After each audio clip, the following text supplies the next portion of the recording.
हाल ही में आई blockbuster film स्त्री 2 ने सिनेमा घरों में धमाल मचा रखा है। हर तरफ इस फिल्म की तारीफ हो रही है। अपने पहले पार्ट की तरह स्त्री 2 भी एक सत्य घटना पर आधारित है।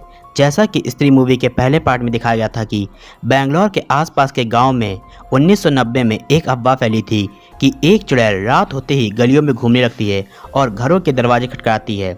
अगर कोई मर्द दरवाज़ा खोल दे तो वह उसे 24 घंटे के अंदर मार देती है। इससे बचने के लिए लोगों ने अपने घरों के बाहर नालेबा लिखना शुरू कर दिया, जिसका मतलब होता है कलाना। लोगों का मानना था कि ऐसा करने से चुड़ैल वापस चली जाती है।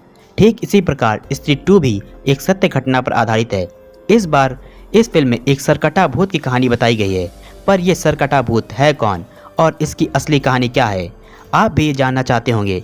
तो चलिए जानते हैं सरकटा भूत की असली कहानी हमारी आज की वीडियो में। मराठी लोक कथाओं में हमें सरकटा भूत की कहानी मिलती है, जिसे मन काप्या कहा जाता है। कहते हैं कि मन काप्या रात को निकलता है और बच्चों व औरतों की बलि देता है। लोक कथाओं के अनुसार कई सौ साल पहले वर्तमान महाराष्ट्र के एक गांव में एक तांत्रिक रहता था। उस तांत्रिक का नाम मन काप्या था। वह अपनी तंत्र साधना के लिए मासूम बच्चों और स्त्रियों की बलि देता था। मन काप्या ने अपनी साधना के लिए करीब 15 लोगों की बलि दे दी थी। जब यह घटनाएं बढ़ने लगी तब गांव के लोगों ने इसकी पड़ताल शुरू की। तब उन्हें तांत्रिक की असलियत का पता चला। गांव वालों ने उस तांत्रिक मन काप्या को पकड़कर एक पेड़ में बांध दिया। सभी ने तांत्रिक को मारने का फैसला किया, पर तांत्रिक बोला कि उसे मारा नहीं जा सकता, वो अमर है और अगर उसे मार भी दिया तो भी वह अपनी साधना पूरी करने के लिए वापस आएगा और तब वह किसी को नहीं छोड़ेगा। यह सुन गांव वाले गुस्से में आ जाते हैं और तांत्रिक का वही फंसा उठाते हैं जिससे तांत्रिक बलि देता है और उसी फंसे से तांत्रिक का सर धड़ से अलग कर देते हैं और तांत्रिक के शव को नदी में फेंक देते हैं, जिससे चील, कौवे और मछलियां उसके शव को खा जाएं। पर कुछ लोग तांत्रिक के शव को जलाने को कहते हैं। उन्हें लगता है कि अगर ऐसा नहीं किया तो तांत्रिक की आत्मा भटकती रहेगी, पर अधिकतर लोग इस बात को नहीं मानते। उन्हें लगता है कि तांत्रिक ने जो किया उसके लिए उसे ऐसी सजा मिलनी थी।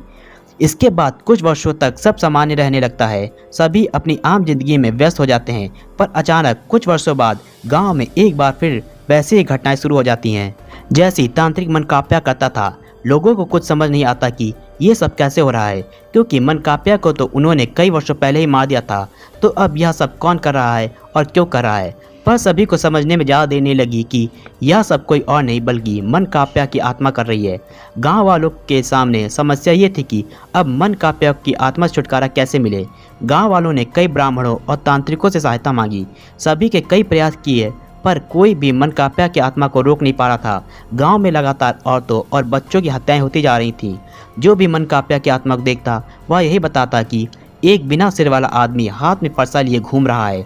जब मन काप्या की आत्मा को रोकने के सारे उपाय विफल हो गए, तब सभी गांव वालों ने अपने परिवार की सुरक्षा के लिए गांव को खाली करने का निर्णय लिया और अगले ही दिन सभी ने एक साथ गांव खाली कर दिया। उस दिन से आज तक मन काप्या का खौफ वैसा ही चला आ रहा है।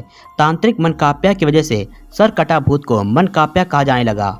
मराठी लोक कथाओं में मन काप्या को बहुत डरावना और खतरनाक माना गया है। मन काप्या की कहानी महाराष्ट्र, मध्य प्रदेश, कर्नाटक और छत्तीसगढ़ में बहुत प्रचलित हैं। आज भी कई जगह मन काप्या को देखे जाने की खबरें, किस्से, कहानियां आते रहते हैं। कहते हैं कि मन काप्या आज भी लोगों को उसी तरह से मारता है जैसे वो जीवित रहते मारता था। कहते हैं कि मन काप्या तांत्रिक की साधना अधूरी रह गई थी और उसके शव का भी अंतिम संस्कार न करके उसका अपमान किया गया था। इसी कारण मन काप्या की आत्मा आज भी भटक रही है और अपना बदला ले रही है। मन काप्या की इसी कहानी को स्त्री 2 मूवी में दिखाया गया है। तो ये थी सरकटा भूत मन काप्या की असली कहानी। आज के वीडियो में इतना ही। जल्द मिलेंगे किसी नई वीडियो के साथ। तब तक के लिए जय हिंद।